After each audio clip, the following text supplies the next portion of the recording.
Hello दोस्तों, जय श्री श्याम। स्वागत है आपका भावना एजुकेशन हब पर। दोस्तों, आज से हम करंट अफेयर की क्लासेस स्टार्ट कर रहे हैं। आज है 21 दिसंबर और आज से आपकी सुबह 6 बजे से क्लासेस कंटिन्यू रहेंगी। तो जो भी करंट अफेयर पढ़ना चाहते हैं वो सुबह 6 बजे क्लास को ज़रूर देखें। और आज हम अब बहुत ही खूबसूरत मोटिवेशन के साथ अपनी क्लास स्टार्ट करेंगे। हौसले बुलंद कर रास्तों पर चल दे, तुझे तेरा मुकाम मिल जाएगा। बढ़कर अकेला तू पहल कर, देखकर तुझको काफिला खुद बन जाएगा। चलिए इसी खूबसूरत मोटिवेशन के साथ हम अपनी क्लास को स्टार्ट करेंगे। आज है 21 दिसंबर और आज के दिन 22 दिसंबर को वर्ष का सबसे छोटा दिन होता है और सबसे लंबी रात होती है। ठीक है, ओके। तो फर्स्ट है हमारा रैपिड फायर में देखेंगे आज की जो जो इम्पोर्टेंट न्यूज़ है, फिर हम उनके क्वेश्चंस करेंगे, क्योंकि क्वेश्चंस की हेल्प से अगर हम करंट अफेयर को करते हैं उसको याद रखने में आसानी ज़्यादा होगी। पहले रैपिड फायर में इम्पोर्टेंट न्यूज़ देखेंगे। फर्स्ट है पश्चिम बंगाल की मुख्यमंत्री ममता बनर्जी, आप सभी जानते ही हैं इनके बारे में। ममता बनर्जी ने गुरुवार को शहर के पार्क स्ट्रीट इलाके में कोलकाता क्रिसमस फेस्टिवल का उद्घाटन किया है। ठीक है, पश्चिम बंगाल में हुआ है कोलकाता क्रिसमस फेस्टिवल का उद्घाटन। ठीक है, बाद में हम इनको क्वेश्चंस की मदद से देखेंगे। नेक्स्ट है भारत और फ्रांस के नए राष्ट्रीय संग्रहालय के लिए समझौता ज्ञापन पर हुए हैं हस्ताक्षर। तो राष्ट्रीय संग्रहालय के लिए समझौता किनके बीच में हुआ है? भारत और फ्रांस के बीच में। नेक्स्ट है किरण मजूमदार शो को भारत में जैव विज्ञान आंदोलन में अग्रणी भूमिका निभाने के लिए जमशेद जी टाटा पुरस्कार से सम्मानित किया गया है। किरण मजूमदार को जमशेद जी टाटा पुरस्कार से इनको सम्मानित किया गया है। ठीक है, नेक्स्ट है ब्रिटेन ने ऑनलाइन सुरक्षा व्यवस्था में तकनीकी कंपनियों के लिए पहली आचार संहिता निर्धारित की है। किसके द्वारा की गई है? ब्रिटेन के द्वारा। नेक्स्ट है 1 जनवरी से यहाँ पे इस शहर नहीं होगा, किस शहर में। ठीक है, 1 जनवरी से किस शहर में भिखारियों को भीख देने पर लगेगा जुर्माना, दर्ज होगी प्राथमिकी। तो भिखारियों को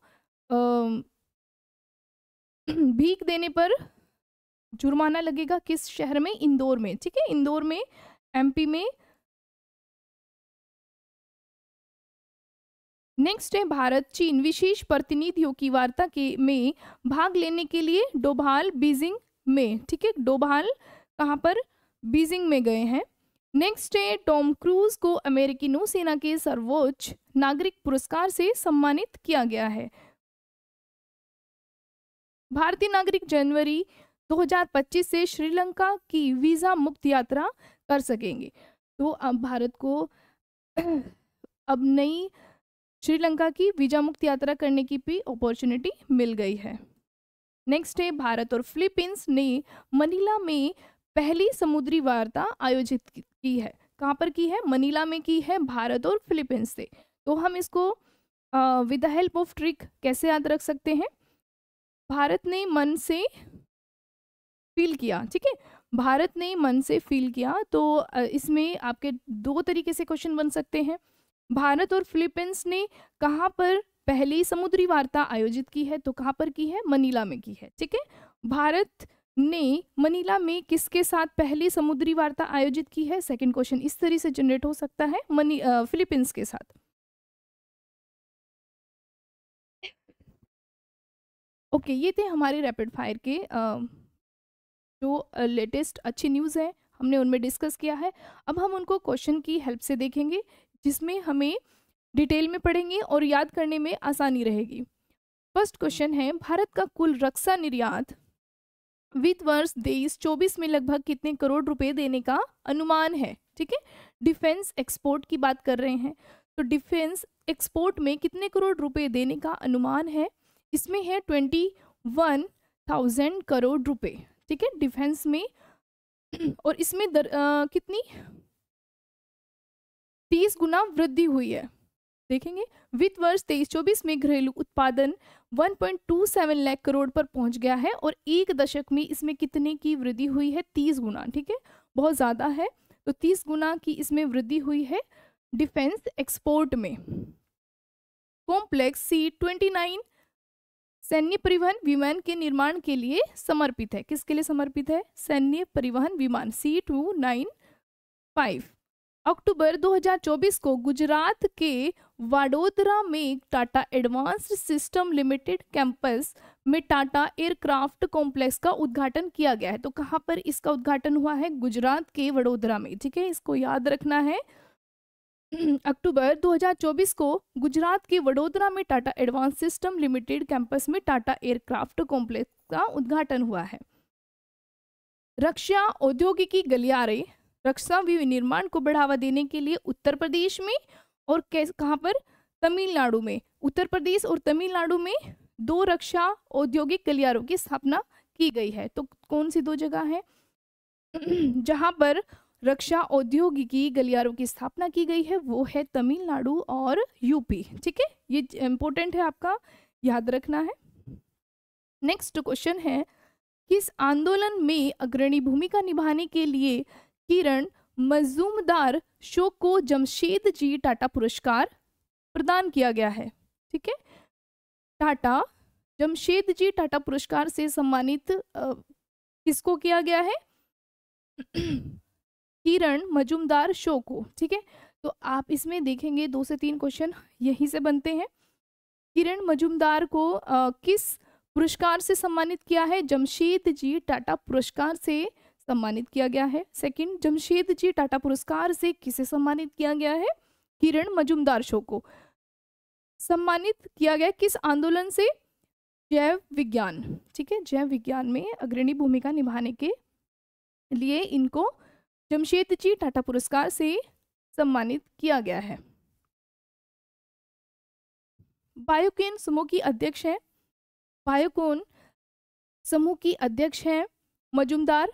भारत में जैव विज्ञान आंदोलन की अगुवाई करने और भारत और दुनिया भर में मरीजों की सेवा करने के लिए इनको सम्मानित किया गया है भारतीय सोसाइटी फॉर क्वालिटी द्वारा। किसके द्वारा इनको सम्मानित किया गया है? भारतीय क्वालिटी सोसाइटी फॉर क्वालिटी के द्वारा, ISQ।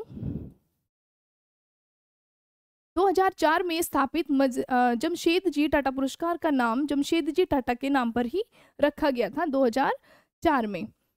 इनको पद्म विभूषण और पद्म श्री से भी सम्मानित किया गया है। पद्म भूषण इनको 2005 में प्रदान किया गया था और पद्म श्री इनको दिया गया था 1989 में। तो ये भी इम्पोर्टेंट है, दोनों फैक्ट इम्पोर्टेंट हो जाते हैं। इनको पद्म श्री 1989 में और पद्म भूषण 2005 में इनको सम्मानित किया गया था।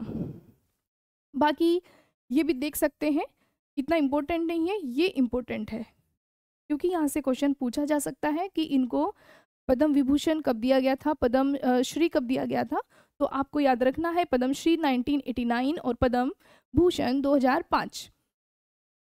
2004 में उन्हें अमेरिकी स्थित केमिकल हेरिटेज फाउंडेशन द्वारा ओथमर गोल्ड मेडल और 2020 में ऑस्ट्रेलिया के सर्वोच्च नागरिक पुरस्कार सम्मान ऑर्डर ऑफ ऑस्ट्रेलिया, 2016 में knight of the national order of French legion of honour और 2020 में world entrepreneur of the year से सम्मानित किया गया था। ठीक है,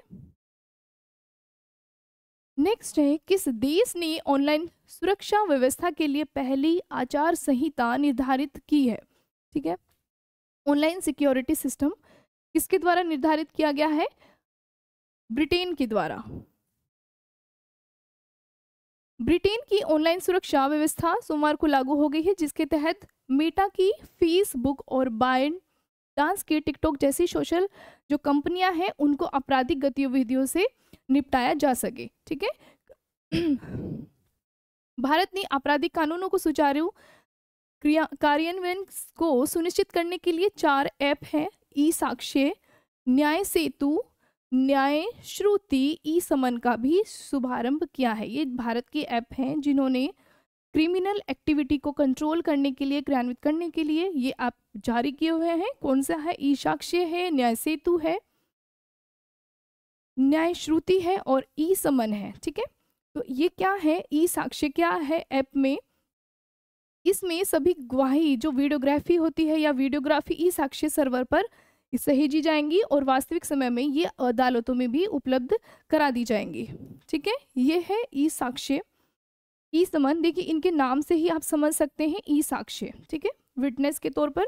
नेक्स्ट है ई समन ऐप से अदालत, पुलिस स्टेशन और संबंधित व्यक्ति जिसे समन भेजा जाना है उनको इलेक्ट्रॉनिक रूप से समन भेजेंगे, आपके मोबाइल फ़ोन पे ही वो समन भेज सकेंगे।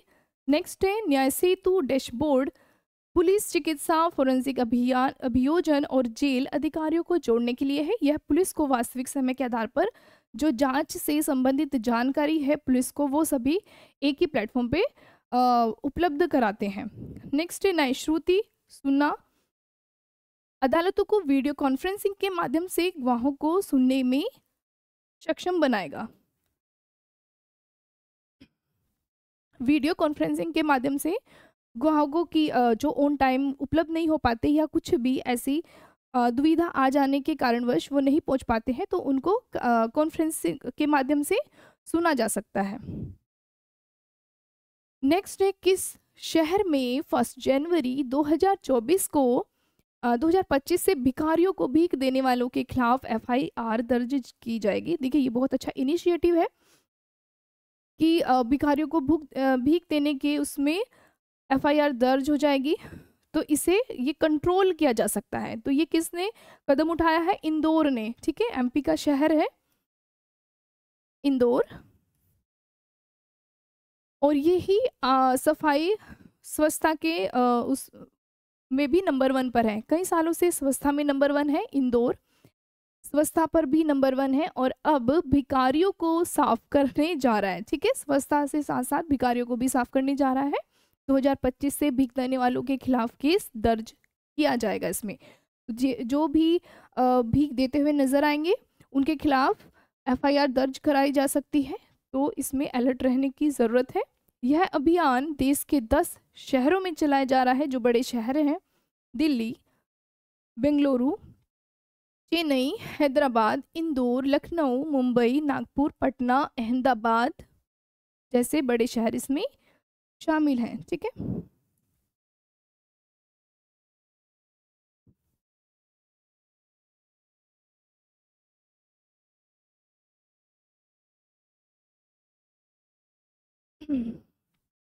नेक्स्ट है हाल ही में किसने, यहाँ पर बीजिंग है। ठीक है, यहाँ पे थोड़ा सा मिसप्रिंट है, बीजिंग है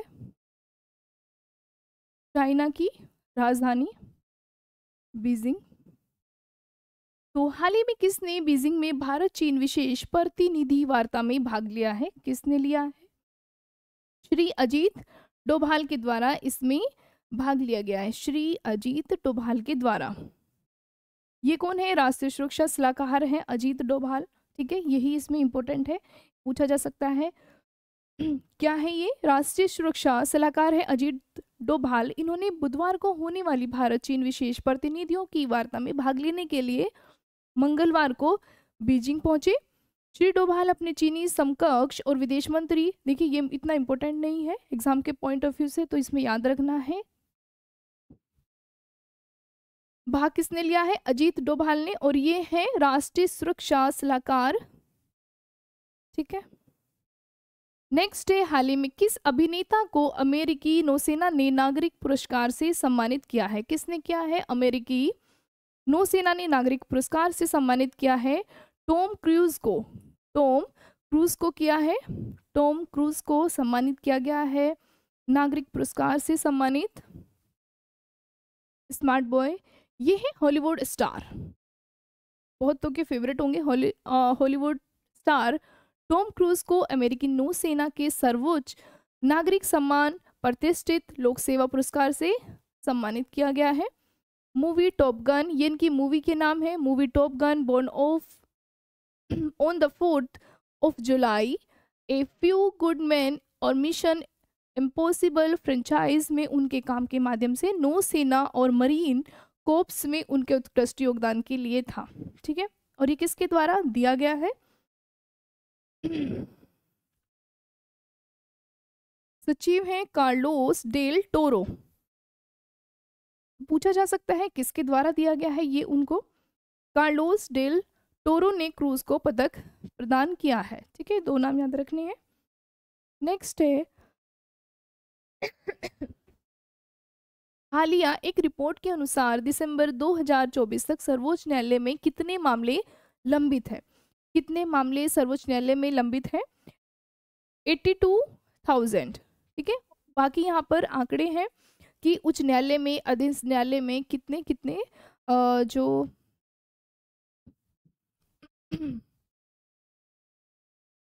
कितने मामले उच्च न्यायालय में, अधीन न्यायालय में अभी पेंडिंग है। तो उच्च न्यायालय में 41% मामले 5 साल या उससे अधिक समय से लंबित है। अधीन न्यायालय में लगभग 4 साल में से एक मामला कम से कम 5 साल से लंबित है। और अधीन न्यायालयों और उच्च न्यायालयों में कुल कितने हैं अब तक?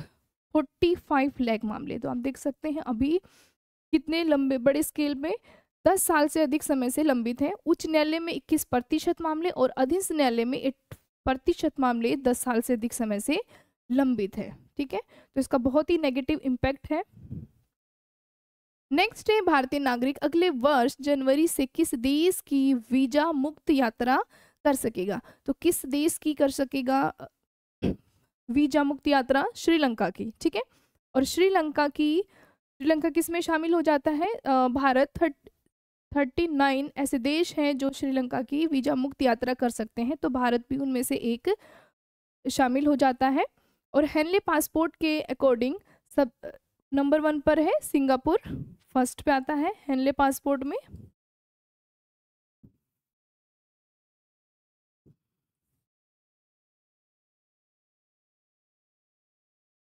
ठीक है, और भारत की रैंक है 82। हेनले पासपोर्ट इंडेक्स में श्रीलंका पासपोर्ट दुनिया में 97वें स्थान पर है। हेनले पासपोर्ट इंडेक्स में श्रीलंका 97वें स्थान पर है और भारत है 82।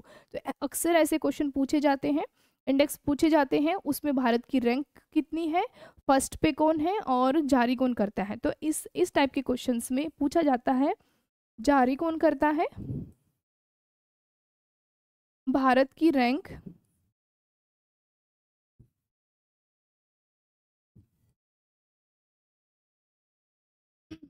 और फर्स्ट पे कौन है। ठीक है, तो फर्स्ट में है, इसमें सिंगापुर है, भारत की रैंक है 82। और श्रीलंका जो भारत 20 में शामिल हुआ है उसमें श्रीलंका की है 97 स्थान पर है। ठीक है, तो भारतीय नागरिक जनवरी 2025 से श्रीलंका में वीजा मुक्त यात्रा कर सकेंगे। और 39 भारत इन 39 देशों में शामिल है जो श्रीलंका में वीजा मुक्त यात्रा कर सकता है। नेक्स्ट है हाल ही में भारत और किस देश के बीच में समुद्री वार्ता का पहला चरण कहाँ पर हुआ है? मनीला में आयोजित किया गया है। तो मनीला में भारत का किस देश के साथ हुआ है वार्ता? फिलीपींस के साथ। ठीक है, हमने ट्रिक की मदद से भी इसको याद रख सकते हैं। भारत ने मन से फील किया। ठीक है, ट्रिक क्या है?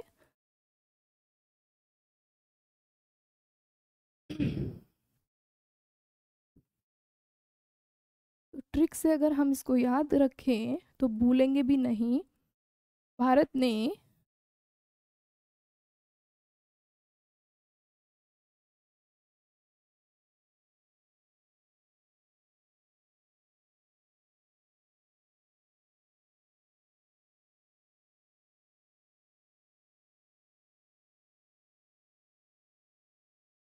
ठीक है, तो भारत ने मन से फील किया। तो भारत की वार्ता किससे है?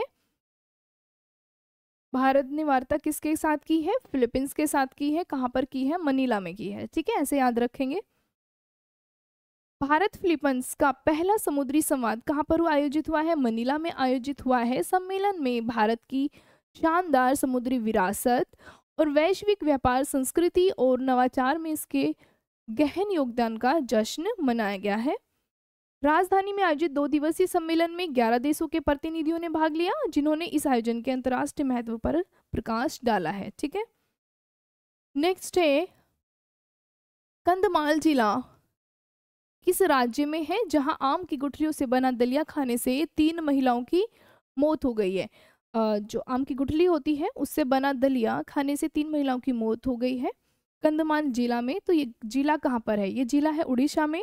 ठीक है, कंधमाल जिला कहाँ पर है? उड़ीसा में। और कंधमाल एक हल्दी का नाम भी हल्दी भी है और उसको जीआई टैग भी प्रदान किया गया है। नेक्स्ट है, निम्नलिखित में से कौन सा राज्य मनरेगा के तहत अधिकतम 374 रुपये प्रतिदिन मजदूरी देता है? तो 374 रुपये प्रतिदिन कौन सा जिला देता है, कौन सा राज्य देता है? हरियाणा। ठीक है, किसके द्वारा सबसे ज्यादा मजदूरों को मजदूरी दी जाती है? हरियाणा के द्वारा। और अरुणाचल प्रदेश के द्वारा सबसे कम दी जाती है। ठीक है, मैक्सिमम दी जाती है हरियाणा के द्वारा और अरुणाचल प्रदेश के द्वारा मिनिमम कितना दिया जाता है? अरुणाचल प्रदेश के द्वारा जाता है 234 आई थिंक 234 237 इतना ही है। ठीक है राइट 234 ही है। देखिए मनरेगा यह योजना प्रत्येक वित्त वर्ष में किसी भी ग्रामीण परिवार को केंद्र सरकार क्या गारंटी देती है? 100 दिन का रोजगार उपलब्ध कराती है। प्रतिदिन कितना? 220 रुपये सांविधिक न्यूनतम मजदूरी मिलती है। तो कितना न्यूनतम रखा गया है? कोई भी राज्य सरकार मिनिमम 220 देगी, उससे ज़्यादा जो भी राज्य सरकार निर्धारित करती है दे सकती है, लेकिन मिनिमम होना चाहिए 220। ठीक है, केंद्र सरकार ने डिसाइड किया हुआ है 220 मिनिमम होना चाहिए। इसमें सबसे ज़्यादा हरियाणा देती है और सबसे कम देता है अरुणाचल प्रदेश। ठीक है 2005 में आया था। कब से क्रियान्वित है? 2005 से MNREGA Mahatma Gandhi National Rural Employment Guarantee full form भी पूछ ली जाती है स्टैटिक में कभी। वित्तीय वर्ष 2024-25 के लिए मनरेगा का बजट अनुमान कितना है? 86,000 करोड़। ठीक है, सबसे कम है अरुणाचल प्रदेश 234 में मिलती है। ठीक है, नेक्स्ट है, भारत ने महिला T20 क्रिकेट इतिहास में किसके खिलाफ अपना सर्वोच्च स्कोर बनाया है? तो महिला T20 में किसके खिलाफ बनाया है?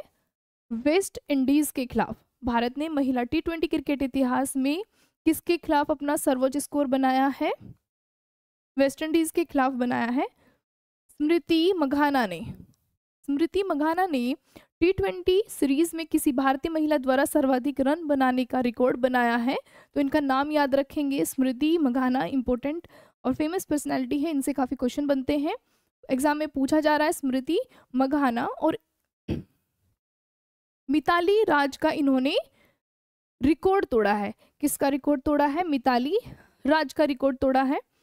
फरवरी 2018 में साउथ अफ्रीका के खिलाफ 192 रन बनाए थे। तो आपको ये याद रखने की जरूरत नहीं है, पर ये याद रखेंगे किसके खिलाफ किसका रिकॉर्ड तोड़ा है इन्होंने? मिताली राज का।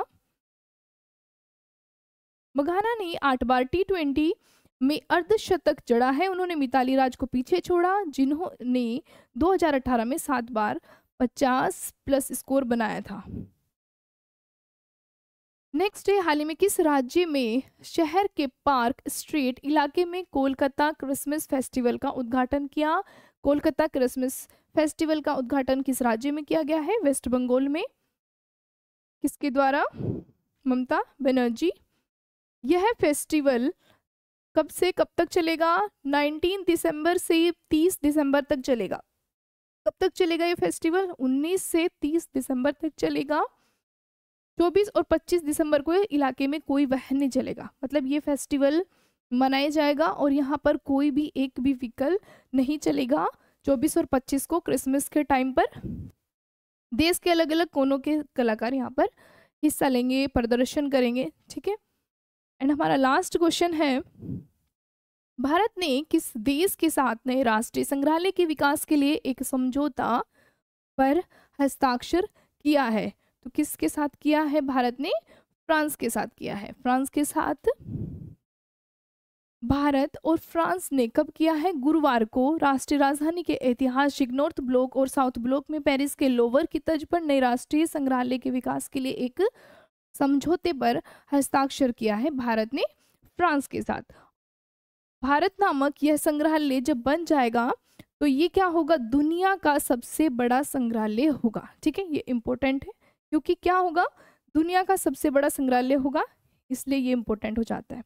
ठीक है, तो ये था हमारा 21 दिसंबर का करंट अफेयर। अगर वीडियो अच्छी लगे तो प्लीज़ ज़्यादा से ज़्यादा शेयर करें, चैनल को सब्सक्राइब करें और वीडियो को लाइक करें। नेक्स्ट वीडियो में मिलते हैं, तब तक के लिए आप अपना ख्याल रखिए। Thank you so much.